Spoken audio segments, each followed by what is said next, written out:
When trying to figure out which arrangement of the gears inside the motor we should use, we looked for the minimum amount of torque we required in order to get up the actual cardboard tube, which we decided would be better if we minimized our weight.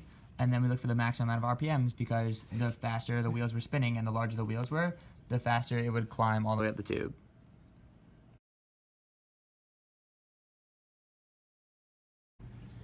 In order to determine the stall torque of our motor, we attached by a piece of fishing line a weight that would definitely be greater than the output of our motor, and then we attached the fishing line to one of these paddles.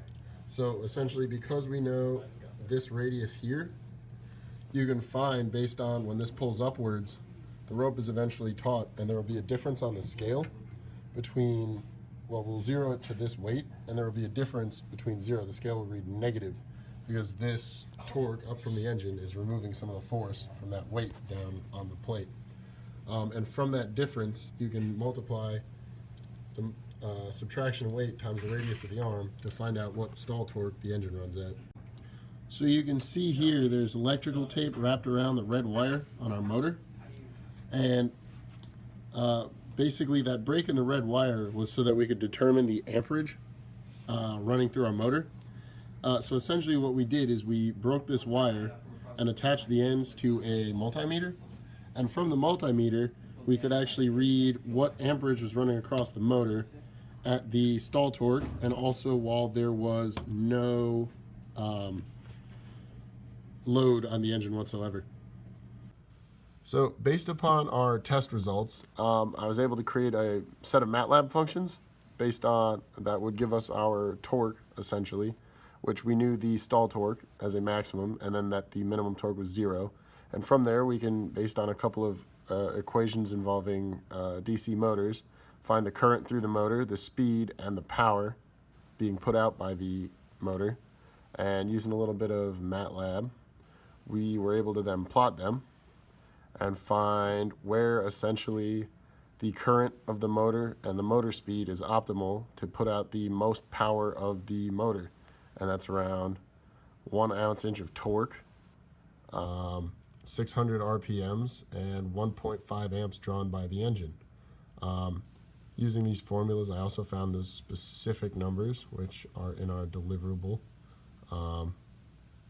So yeah.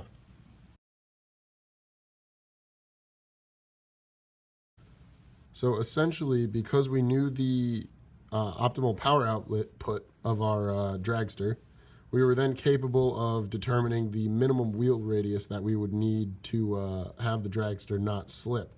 So because we know the density of acrylic, essentially, we can find a formula that gives us the weight of our wheels so that we can find the total weight of our dragster, which we measured the mass of the engine components and then added the weight of our wheels onto it, and then determine the optimal torque on our wheels,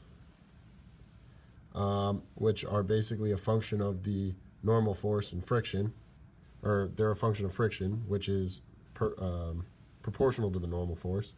And from there, essentially, because it's the force of friction, which is mu mg times the radius of the wheel, we found that the minimum necessary radius of our wheel would have to be 0.275 inches. From there, we knew that the wider we made our wheel, essentially the better torque we'd get on the ground, and the more optimal our dragster would be.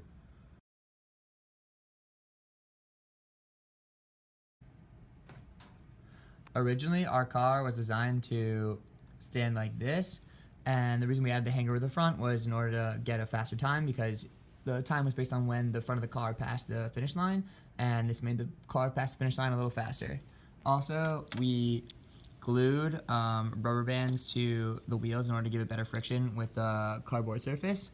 What ended up happening is that our back wheel didn't provide enough stability for the car itself, so it kept flipping over within the tube. So we instead added the hanger in front so that it would kind of drag along the front and keep it stable, and then we added the battery pack to the front so it would have a smaller moment around the car. Ideally, if we'd known ahead of time that our car needed to be more stable, we probably would have added some wheels to the front and then kept the car like this, because the hanger dragging along the floor actually caused a lot of friction and caused the car to slow down.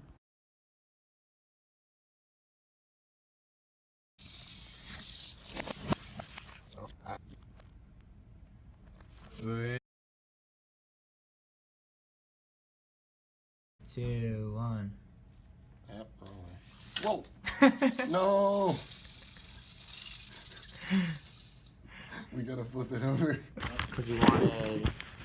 Good equations also. This is all for 248? Yeah, some of these are like just rewriting it. These are the sheets. Ah! What did you do? Stab yourself with a nail, right? I think I'll print something out real quick. From the rubber band, shot it into my hand. Are on mat. You're still recording.